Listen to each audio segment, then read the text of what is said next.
And Andrew Colbert never answered. Last time Yeah, he didn't answer because you seemed crazy, and also you accused him there of something. I know you know more. Oh? Like his friend has just died. There's no evidence of any wrongdoing on his part. Yeah, that's very rude and insane to text someone. So of course they're not going to dignify you with a response, because the response that I would send would be, F off.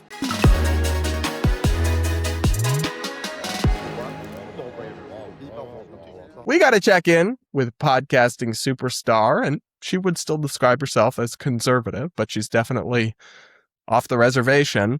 Candace Owens, the massive YouTube personality who has webbed this extravagant she has weaved, why can't I speak today? Weaved an extravagant web of theories. You could call them conspiracy theories, because that's what they are, about Charlie Kirk's death, his killing, his brutal and horrific assassination.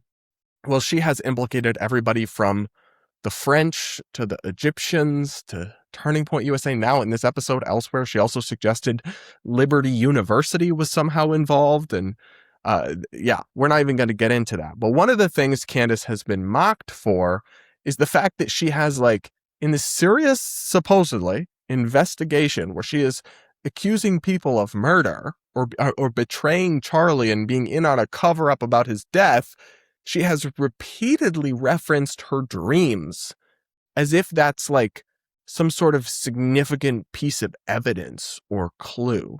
Unironically, she has said that. Well, she's now clapping back at people who've made fun of her, like me, for doing this, and doubling down on the dreams thing. And she even revealed a text message that she showed, I guess, to try to bolster her case, but just made her look crazy. We're going to look at all of this. Let's take a look at the clip I pulled from this episode about dreams. Let's listen. The weirdest operation of all, which still persists today in little pockets of the internet, was Operation LOL. Candace has dreams. Why did she talk about her dreams? How dare she discuss her dreams? Only weird people have dreams and then tell others about them.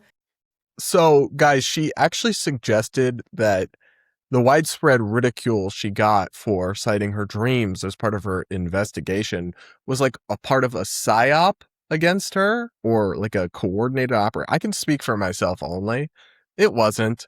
I just find you ridiculous, and you're massively influential in the media political world, and that's what I cover. There's no checks being delivered to me. There's no talking points going out. I just watch your content and criticize you, Candace. It's no psyop. And I also should point out that people didn't criticize you for having dreams. They didn't even really just criticize you for talking about your dreams, though I think to talk about them on a platform as big as you have in context with an investigation is reckless. They criticized you for citing them as proof or as a reason that you feel, or like your whole, like, we don't know, but we know thing, that Charlie had been betrayed by Turning Point and other people. That's why they criticized you, because that's insane, because dreams have no correlation to proof or evidence or facts, and you're making serious allegations against people. So it wasn't just they attacked Candace for having dreams. Come on, girl. Guys, there's so much more here, but do make sure you're subscribed. We're going to listen to it all. Hit the like button and consider becoming a channel member to support my work so I can call out the left and the right, and I don't have to pander to the YouTube partisan algorithm. The link to join is in the description or pinned comment, or just hit the join button on screen to help support me. Thank you so much. The more than 250 of you have already signed up. Let's bump those numbers up, baby. But let's keep listening to Candy here. Dreams are ridiculous. They shouldn't be listened to. Anyway, today I feel that it is time to tell you the entirety of the repeat dream that I was having in those early weeks. It was actually a replay of an actual lunch that Charlie and I did have in the past. Back in 2018, Charlie and I went to Israel together. And in the dream, we were sitting in the exact same restaurant on a patio, and Charlie began the conversation saying something that he actually said, a real memory from that trip. Particular dream, however, had one dramatic difference. We were not there for the opening of the embassy. And this difference, by the way, I don't really understand yet. I'm just sharing it with you. Instead, we were there in this dream setting for Bibi Netanyahu's wife's funeral. What the hell is going on? Well, also, like, if you don't understand these things, why are you telling your audience about them? call me crazy, call me old-fashioned, but I try to make sure I only talk to my audience about things that I understand. What is going on? And then what? Bibi Netanyahu's wife's funeral. You dreamed. I mean, it's not abnormal to have weird and crazy dreams. It's abnormal to talk about them publicly as part of an investigation that you claim to be doing into someone's death. That's the abnormal part here, Candace. Wow. Again, that makes entirely no sense. I've never met his wife. I've never spoken about his wife. I know nothing about his wife. So that's just the context of it. I don't make the rules of dream world. And obviously, as we were sitting there, it didn't strike me as weird because when you're in your dream state, everything that happens for some reason feels like, oh yeah, this is totally normal. Anyway, Charlie said to me, I don't have much time. He followed that up explaining to me that I needed to see what happened on his left. And he told me explicitly, they betrayed me, multiple people. And I said, I know, but who? Then came the frustrating part of the dream. Every time I would say who, you know, when you're in a dream and you go who, or you try to speak in the dream, and then suddenly you're actually speaking in real life and you start to wake yourself up from the dream by accident. That's what kept happening. Gosh, so this is why people were criticizing Candace, is that she's not just talking about her dreams. She's suggesting that, like, the fact that Charlie came to her in a dream and told her she was betrayed is somehow relevant to her investigation or proves her point in some way, when obviously it does not. The much more likely cause, and I'm hardly like a neuroscientist here, but I can put two and two together, is that you already have been thinking. This was weeks after Charlie was killed, and she'd started collecting all this and putting together her conspiracies and her thoughts. You were already thinking that Charlie had been betrayed, and you were thinking about Charlie, and you were thinking about Israel, and your subconscious put together this dream. So it's not like this dream is proof of what you've been saying. It's more so that you've been saying and thinking this stuff, so you dreamt it. At least that's my interpretation of events here. But maybe I'm the crazy one. I don't know. Well, Charlie came to her in a dream and said he was betrayed. So, I mean, either that fact is totally irrelevant, which it is, or you're saying it on your stream to prove a point, which it doesn't. And then you have no understanding of facts or logic or reasoning. But we kind of knew that. It's happening. And whenever I would try to listen to what he was saying, it sounded like he was underwater. So I was frustrated by this. I can't get to the part where you tell me who betrayed you. It wasn't until the third week after his death that finally one face came through in this dream. It came through as clear as day from around the corner of the restaurant. And it was Andrew Colvet's. Andrew Colvet, if you don't know, is the spokesperson for Turning Point USA, who hosted a show with Charlie and worked with him, and Candace has been beefing with him.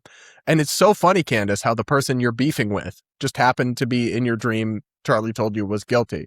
That couldn't be confirmation bias of any kind, right? No, that must be some proof somehow of some guilt on Andrew Colvet's part. And listen, I don't care one way or the other about him. I'm not his biggest fan. I don't know much about him, but I do know that your dream doesn't prove anything one way or the other. So with a platform as big as Candace has, and millions of people still tune into every single stream she does, yeah, you probably shouldn't be casually implicating people in murder plots and conspiracies while referencing dreams you had, as if they're relevant proof in any way. And then she texted Andrew Colvet about this, and she shows us the text as if it makes her look normal, when in fact it makes her look psychotic. She's about to do that. Let's watch. Now you have to imagine, in the immediate aftermath of this, I was not thinking Turning Point USA. Where we're at today is almost like unimaginable going back there. In fact, I was very friendly with Andrew Colvet. We had spoken extensively in the aftermath of Charlie's death. I've known him for years, and I felt really weird about having seen him in this dream, but it was so vivid and it was so compelling that I felt that, as weird and as odd as it was, that I had to text him and tell him what I saw. And this is the text, just sharing with you so you guys know if this all really happened. Guys, I'm going to pause here and read you the text that she sent Andrew Colvet, according to her, on October 6th. So just a few weeks after Charlie died, she texted him at 10:53 at night. I rarely have vivid dreams, but had one as clear as day this weekend. Charlie came to me and sat down and told me he didn't have much time, but that I needed to know he was in fact betrayed, and that, quote, they are hiding what happened to my left. I believe his soul is in purgatory, and I believe you know much more than you've said publicly or privately. Holy shit. That is so unhinged on so many levels. One, I'm not going to get religious on y'all, but why does she think Charlie is in purgatory? Wouldn't she have thought he was in heaven? But anyway, that's neither here or there. Imagine you're Andrew Colvett and the person you work with, your dear friend, was murdered. Then a couple weeks later, you get a text late at night from this crazy woman telling you that she's been talking to Charlie in her dreams, and also like no hi or hello or anything, just right into the I rarely have vivid dreams. I would be calling for like a psych hold on this person that sent me this text. And she's like, and he didn't respond. I wonder why. Because he thought you were crazy and he didn't want to be mean. That's why, Candace. Let's listen to the rest of her investigation. Latest update here. Still waiting on, all the stuff she promised, all the proof and receipts for the Egyptian planes and all the other things. But don't hold your breath. You'll pass out. And Andrew Colvett never answered. It's the last time Yeah, he didn't answer because you seemed crazy. And also you accused him there of something. You're like, I know you know more. Oh, like his friend has just died. There's no evidence of any wrongdoing on his part. Yeah, that's very rude and insane to text someone. So of course they're not going to dignify you with a response, because the response that I would send would be F off. So would you have preferred he replied to that, to your crazy late night dream text? Gosh. Andrew Colvett and I spoke. Now, of course, fast forward today and we learn that it's been Andrew Colvett orchestrating all of these attacks, actually got caught red-handed. It's sort of ridiculous. I didn't just assume that earlier. But like I said, that here she's referring to the fact that after she accused a bunch of people of going to a military base and being in on a plot, that he then was texting people proof of alibis to rebut her. Okay, well, what does that prove? That he doesn't want to be implicated, and he doesn't want the people that he works with and is close to be implicated in your crazy theories.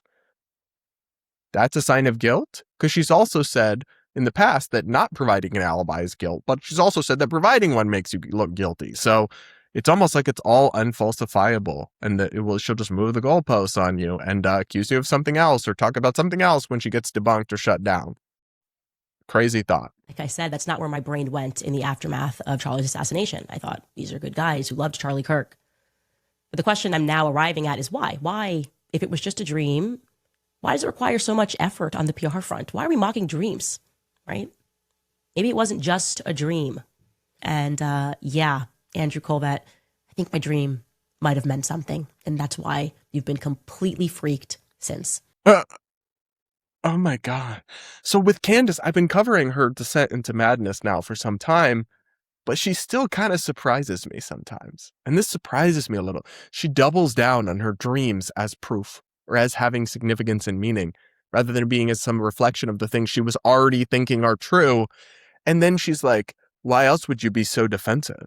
Because you implicated him in a conspiracy theory about the death and murder of his friend, and millions of people believed you.